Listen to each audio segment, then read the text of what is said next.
అందరికీ నమస్కారం అండి. ఈరోజు మన హిందూ దేవాలయంలో నేను చూపించబోయే టెంపుల్ హిస్టరీ వచ్చేసేసి దేవీపురం అండి. ఇది విజయనగరం డిస్ట్రిక్ట్‌లో ఉందనమాట. అంతేకాకుండా ప్రకృతి అందాల మధ్య చాలా చాలా బావుంటుంది టెంపుల్ అనేది. అండ్ ఈ టెంపుల్‌ని తీశాను అంటే చాలా రిస్క్ చేసే తీశానండి. ఎందుకంటే వీడియోస్ ఆర్ నాట్ అలౌడ్. ఎక్కడంటే అక్కడే సీసీ కెమెరాస్ ఉన్నాయి. ఎవరంటే వాళ్ళే అక్కడ ఏంటంటే చూస్తూ ఉన్నారు. ఎవరైనా మొబైల్ పట్టుకున్నారా ఏంటా అనేసి అని చెప్పి యాక్చువల్లీ అందరూ ఫ్రంట్ గేట్ నుంచి వెళ్తా ఉంటే మేము బ్యాక్ గేట్ నుంచి వెళ్ళామండి కార్ పార్కింగ్ చేసేసి. సో, అట్లా నేను మొబైల్ తీసుకొని లోపలికి పోయున్నాననమాట నేను. అంతేకాకుండా ఇక్కడ 108 లింగాలు కూడా ఉన్నాయండి. వాళ్ళు స్థాపించిన లింగాలే. యాక్చువల్లీ ఈ టెంపుల్ స్వయంభూ అయితే మాత్రం కాదండి. స్థాపించబడిందే ఈ టెంపుల్ కూడాను. అంతేకాకుండా ఇక్కడ అమ్మాయిలకి ఎడ్యుకేషన్ పరంగా చాలా ముందుకు తీసుకెళ్తున్నారండి. సంస్కృతం నేర్పిస్తున్నారు. తెలుగులో ప్రావీణ్యత కోసము, ఇతర లాంగ్వేజెస్ హిందీ అది కూడా ఉండిందండి. ఎవరైనా అమ్మాయిల్ని సేఫ్టీగా ఉంచి ఒక దగ్గర చదివించాలి. మన అమ్మాయిల్ని ముందుకి ఎలా నడిపించాలి?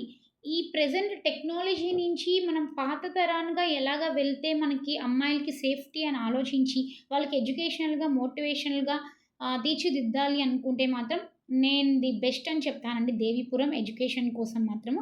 ప్రెజెంట్ ఎటువంటి బ్యాడ్ రెప్యుటేషన్ అయితే మాత్రం లేదు టెంపుల్ కోసము అండ్ ఎడ్యుకేషన్ కోసం కూడా. మీలో ఎవరైనా సరే అమ్మాయిల్ని సేఫ్టీగా ఉంచి చదివించాలి అనుకునే వాళ్ళు ఒకసారి ట్రై చేయండి. ముందుగా మీరు కొంతమందిని అడిగి మాత్రమే తెలుసుకొని అక్కడ అమ్మాయిలు ఎవరైనా జాయిన్ చేయండి మీ అమ్మాయిని గాని ఎవరినైనా సరే. ఎందుకంటే నేను చెప్పానని మీరు వెళ్ళిపోకూడదు కదా! అందుకే బిఫోర్‌గానే చెప్తా ఉన్నాను నేను మీకు. బట్ ఇక్కడ స్త్రీ అంటే ఏంటి? స్త్రీ యొక్క శక్తి అంటే ఏంటి అనేది కూడా ఇక్కడ నేర్పిస్తూ ఉంటారండి. ద మెయిన్ థింగ్ చాలా చాలా బావుండింది అదొకటి కూడాను. అండ్ ఇంక మనం హిస్టరీలోకనేది వెళ్ళిపోదాము. దేవీపురం ప్రకృతి సోయగాల మధ్య ఉన్న ఒక ప్రత్యేకమైన శక్తి పీఠం.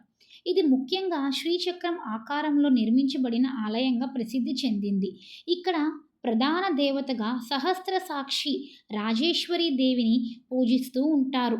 ఈ దేవాలయం ప్రత్యేకంగా ఏమిటంటే భక్తులు స్వయంగా గర్భగుడిలోకి వెళ్ళి దేవిని సమీపంగా దర్శించుకోవచ్చు.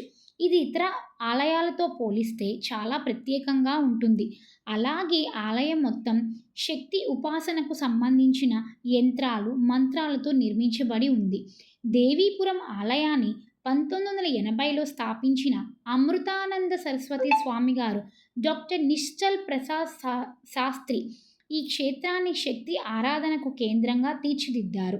ఇక్కడ ప్రతి సంవత్సరం జరిగే పూజలు, హోమాలు, నవరాత్రి ఉత్సవాలు ఎంతో వైభవంగా జరుగుతాయి.